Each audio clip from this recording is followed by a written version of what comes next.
पिछले एपिसोड में आपने देखा कि शिवी की बेइज्जती होने पर जेपी ने ब्रावो को एक थप्पड़ मार दिया। यह देखकर सबके होश उड़ गए। अब आगे। वेरी गुड मिस्टर जेपी, एक जंगली लड़की के लिए आपने मुझ पर हाथ उठाया। देख लेना, ये कुछ नहीं कर पाएगी और आपका भविष्य भी खराब हो जाएगा। मैं जा रहा हूँ। ब्रावो जंगल से वापस लौट गया। शिवी और भुल्लू ने एक दूसरे की ओर देखा। जेपी को अपना ये व्यवहार अमानवीय लगा, इसलिए उसने बात को बदलते हुए कहा, खाना बहुत अच्छा बना है। शिवी बिना कुछ बोले जेपी को आश्चर्य से देखती रही। क्या हुआ? आप दोनों मुझे ऐसे क्यों देख रहे हैं? मैं तो अपना जीवन काट ही रही थी, लेकिन आपने मुझे क्यों इतने सपने दिखाए? विश्वास रखो शिवी, मैं एक भी सपना टूटने नहीं दूंगा। लेकिन आपका भविष्य तो खराब हो गया। तुम ब्रावो की बात पर इतना ध्यान मत दो, सिर्फ अपनी प्रैक्टिस पर ध्यान दो। मैं तुमको तीरंदाजी के सारे नियम सिखाऊंगा और सारे नियम समझाऊंगा भी। शिवी ने जी जान से अपनी तैयारी शुरू कर दी। जेपी रात को भुल्लू के पास ही रहने लगा और सुबह से शाम तक शिवी को तैयारी कराने लगा। प्रैक्टिस के बाद जब शिवी अपने घर पहुंची तो उसने देखा कि मुखिया के साथ बाकी सभी लोग बहुत गुस्से से उसका इंतजार कर रहे हैं।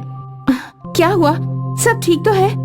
अरे कुछ ठीक छोड़ा है तूने? क्या हुआ? कुछ बताइए ना मुखिया जी। मुझे हमारे साथियों ने बताया कि तू उस धोखेबाज आदमी के साथ घूमती है। वो मिस्टर जेपी हैं, मुझे तीरंदाजी सिखा रहे हैं। चुप, बिल्कुल चुप, चुप हो जा। खबरदार अगर तूने एक भी शब्द मुंह से बाहर निकाला तो। हम अभी पूरे देश से अलग हैं, हमें भी सबके साथ आगे आना होगा।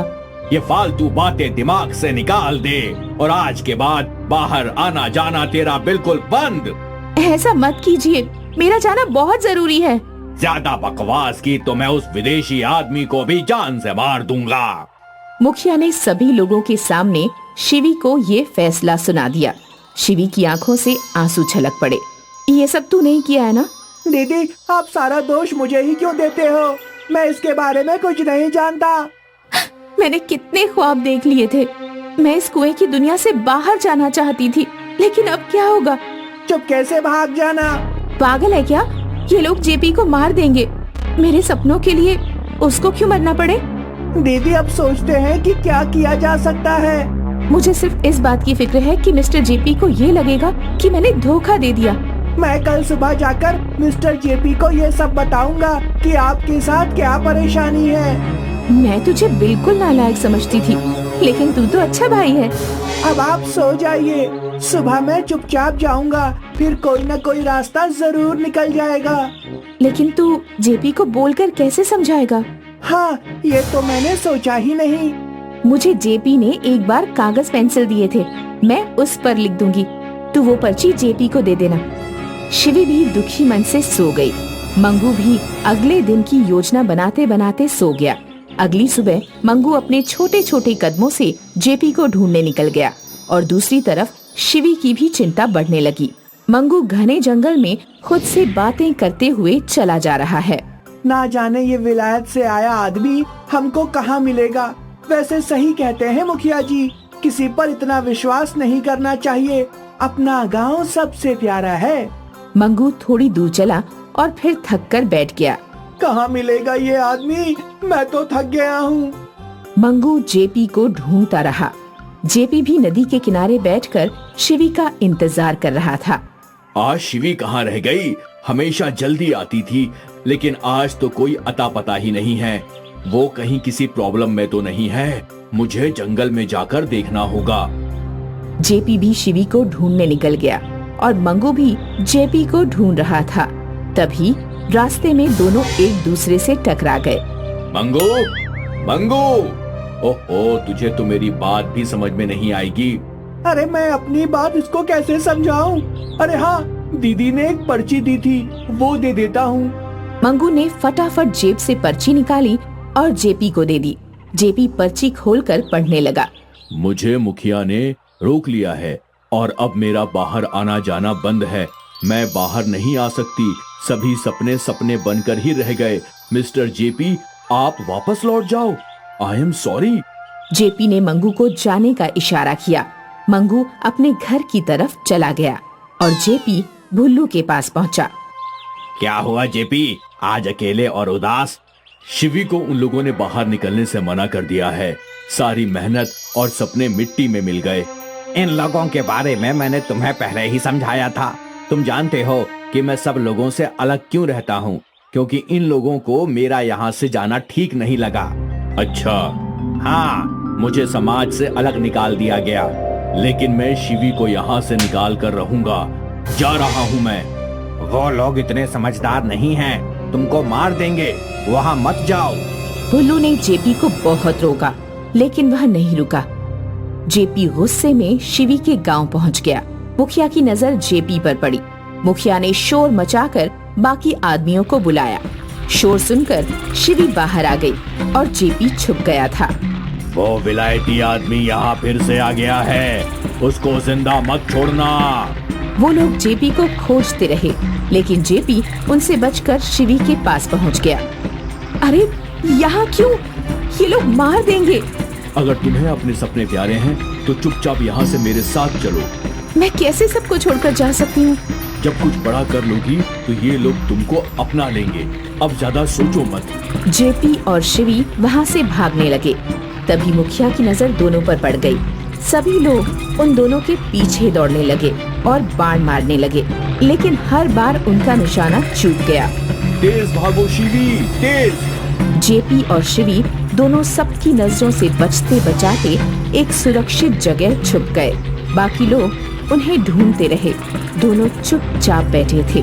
तभी शिवी के मुंह से निकला, तुम यहाँ? यह देखकर दोनों हैरान हो गए। कहानी जारी रहेगी।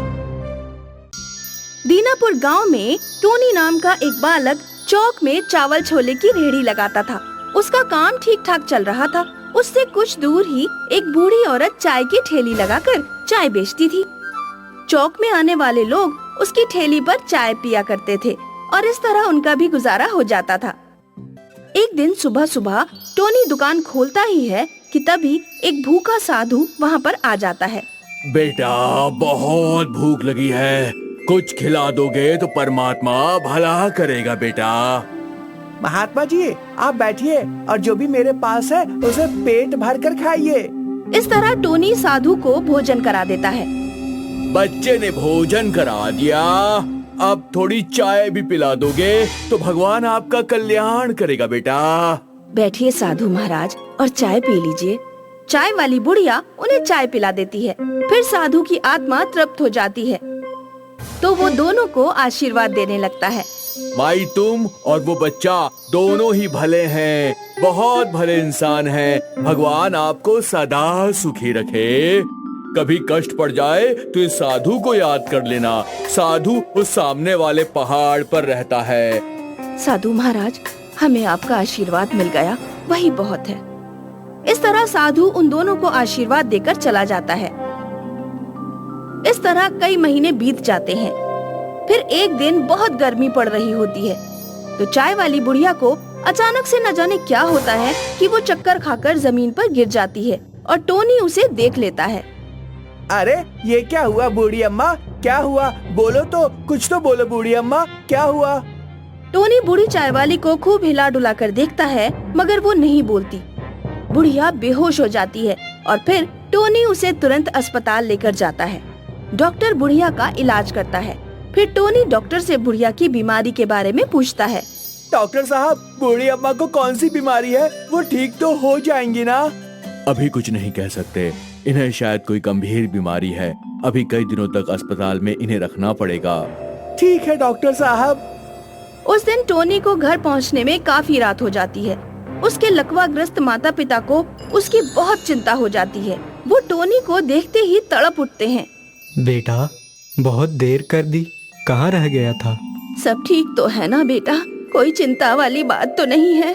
नहीं, ऐसी कोई बात नहीं है। वो मेरे पड़ोस में चाय वाली अम्मा अचानक से बीमार हो गई थी, इसलिए उसे अस्पताल लेकर जाना पड़ा। बस इसी कारण आने में देर हो गई। ठीक है बेटा, अब जल्दी से खाना खा ले।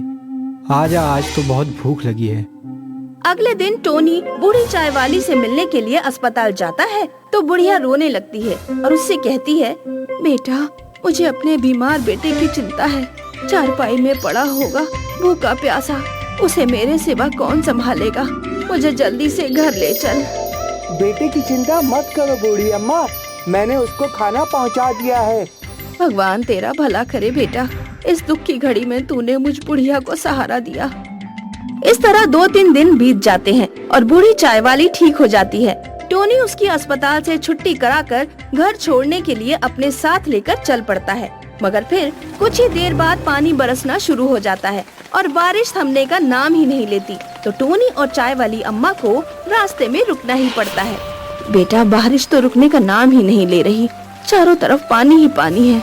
लगता है बाढ़ आएगी बूढ़ी अम्मा। अगर बाढ़ आ गई तो हमारा तो धंधा ही चौपट हो जाएगा, खाने के लाले पड़ जाएंगे।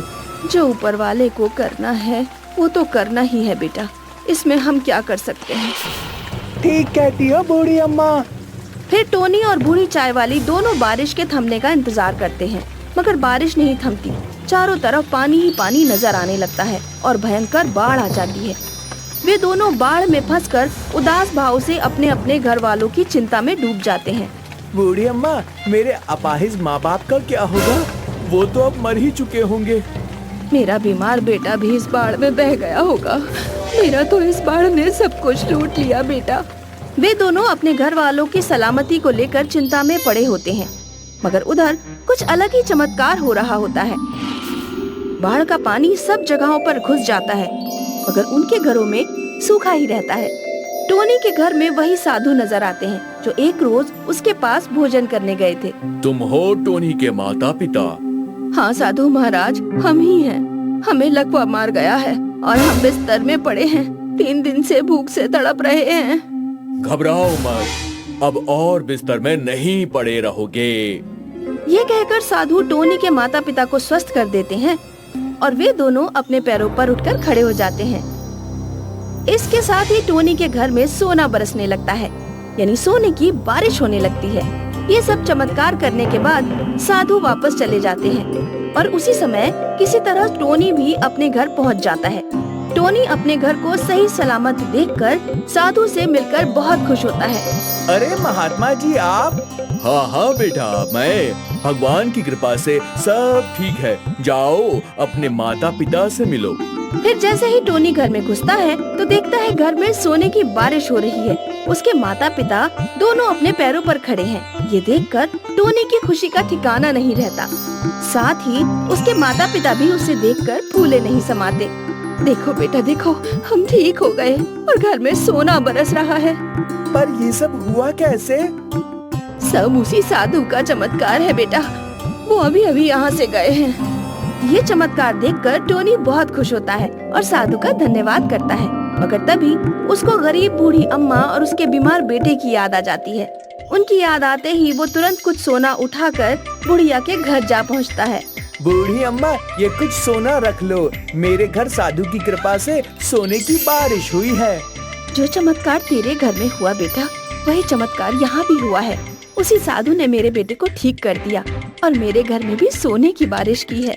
ये सुनकर टोनी की सभी चिंताएं दूर हो जाती हैं। वो इस चमत्कार और मेहरबानी के लिए उस दयालु साधु का बार बार हृदय से आभार प्रकट करता है।